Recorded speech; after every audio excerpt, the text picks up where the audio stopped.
Hello everyone, यस्तै खालको bridal hairstyle कसरी गर्ने त आज म तपाईँहरूलाई सिकाउँदैछु। पहिला सुरु एयर टु एयर सेक्सन गर्ने। एयर टु एयर सेक्सन गरिसकेपछि चाहिँ तपाईँहरूले त्यो कपालहरूलाई सबैलाई एउटा 9 mm को कर्ली रड लिएर कर्ल्स गरिदिनु होला। त्यो कर्ल्स चाहिँ सबै आउट कर्ल्समा गरिदिनु होला। जसरी मैले गरिरहेको छु त्यसरी नै तपाईँहरूले पनि गर्नुहोला।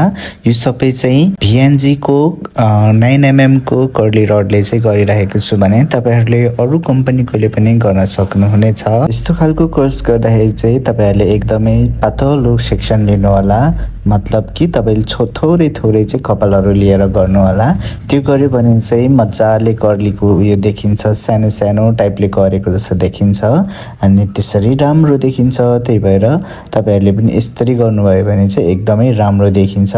अब तपाईँहरूले यो चाहिँ हामीले मेसी बन टाइपले गर्न लागेको हो, त्यही भएर यसरी गरिरहेछौँ। जुनै पनि हेयर स्टाइलहरू चाहिँ कर्ली गरेर गर्छौँ भने त्यसलाई मेसी बन या त मेसी हेयर भनिन्छ।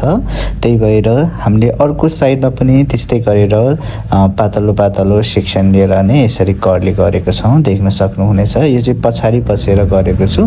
त्यो सबै कपालहरूलाई उताको साइडको लाइन तपाईँहरूले यसरी पछाडि बसेर गर्नुभयो भने नि एकदम राम्रो बोलुम आउँछ। जस्तै यहाँनिर मैले गरिरहेको छु नि, यसरी बोलुम आउँछ ताकि अगाडि अलिकति उठेको जस्तै बोलुमहरू आउँछ। त्यही भएर त्यसरी गर्नुभयो भने एकदमै राम्रो हुनेछ।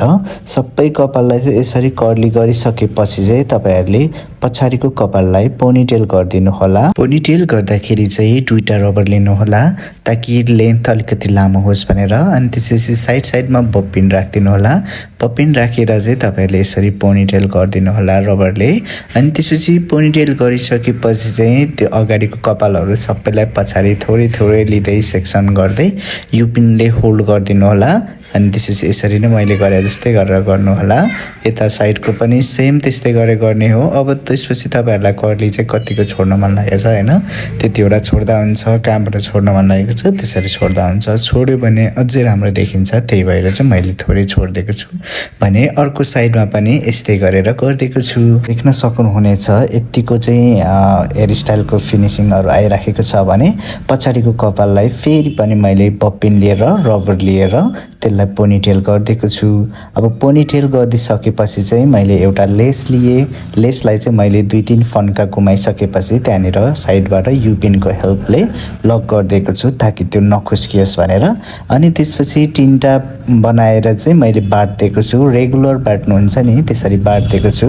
अनि बाटिसकेपछि लास्टमा रबरले बाँधिए। अनि त्यसपछि त्यो लेसलाई चाहिँ मैले इन्टु पारेर चाहिँ एकअर्कामा क्रस गरेर चाहिँ राखिदिएको छु। देख्न सक्नुहुनेछ। तपाईँहरूले पनि यस्तै गरेर गर्नुभयो भने चाहिँ एकदम राम्रो हुन्छ। ग्याप चाहिँ धेरै नराख्नु होला। ग्याप धेरै राख्यो भने फेरि कुनै ठाउँमा चाहिँ ग्याप धेरै, कुनै ठाउँमा थोरै देखिन्छ। अनि त्यसपछि त्यो लेस बढी भएकोलाई चाहिँ मैले त्यहीँनिर रोल गरेर लास्टमा जहाँनिर एन्डिङ थियो त्यहाँनिर चाहिँ लगेर मैले त्यसलाई होल्ड गरिदिएको छु। गरिदिसकेपछि चाहिँ मैले त्यसमा अझै झुम्काहरू पनि राखिदिएको छु जुन चाहिँ त्यो लाछाको हुन्छ नि त्यस्तो। अनि त्यसपछि ज्वेलरीहरू लगाइदिएँ। अनि यो चाहिँ फाइनल रिजल्ट हो, देख्न सक्नुहुनेछ तपाईँहरूले पनि।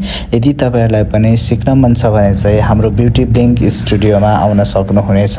हाम्रो ब्युटी ब्लिङ्क स्टुडियो चाहिँ न्यू बानेश्वरको शान्तिनगर गेटबाट भित्र ओम शान्ति चोकमा रहेको छ। यस्तै हेयर स्टाइलहरू र तपाईँहरूले मेकअप अनि नेल्स ल्यासेसहरू पनि सिक्न पाउनुहुनेछ। धन्यवाद।